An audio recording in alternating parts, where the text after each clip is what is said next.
Concocté par le studio allemand Kaiko, Apidya est un shoot'em up qui délaisse les sempiternels univers intergalactiques et leurs incontournables vaisseaux spatiaux pour mettre le joueur dans la peau d'une abeille à la puissance de frappe redoutable. Assez décalé, pour ne pas dire carrément délirant, ce jeu Amiga cache sous ses airs bucoliques un périple difficile réservé aux joueurs les plus acharnés.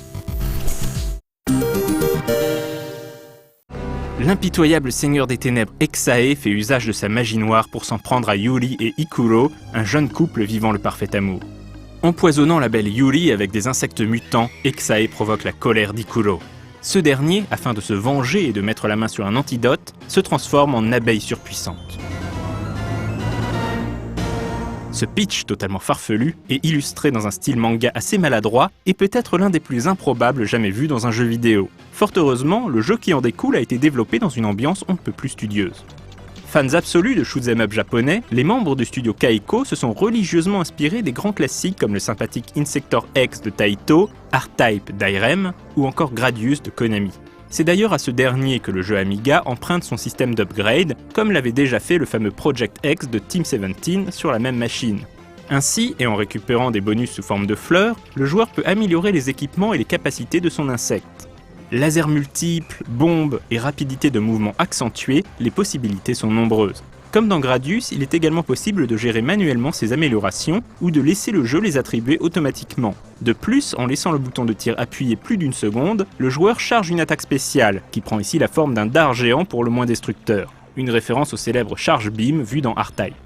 L'amour que porte l'équipe de développement aux productions japonaises a donc fortement imprégné tous les aspects du jeu et se retrouve même sur l'écran titre où sont fièrement affichés 4 katakana que l'on peut transcrire par Abijia.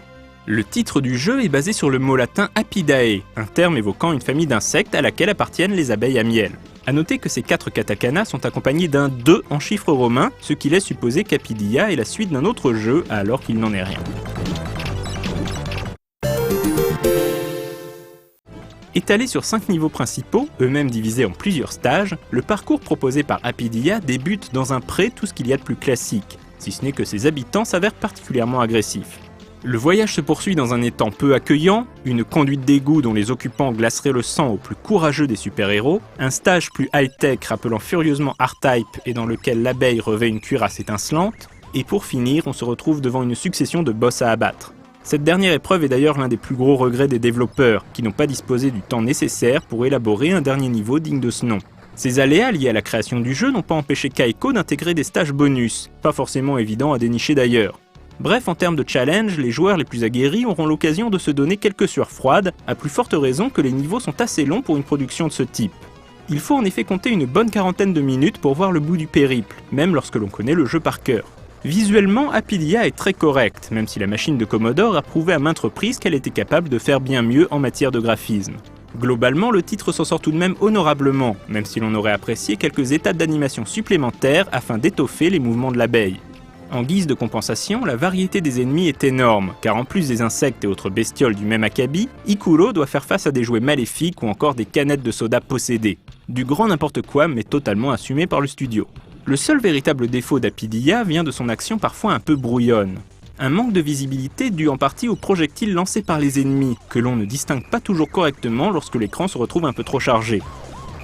En revanche, côté sonore, c'est un véritable régal pour les oreilles avec de superbes morceaux signés Chris Hulsbeck.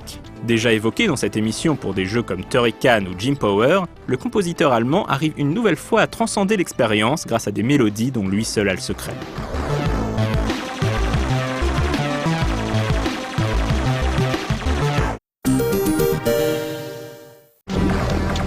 Sorti uniquement sur Amiga, Apidya n'a pas trop mal vieilli. S'il ne peut rivaliser avec les illustres références dont il s'inspire, il n'en reste pas moins une valeur sûre de l'ère 16 bits.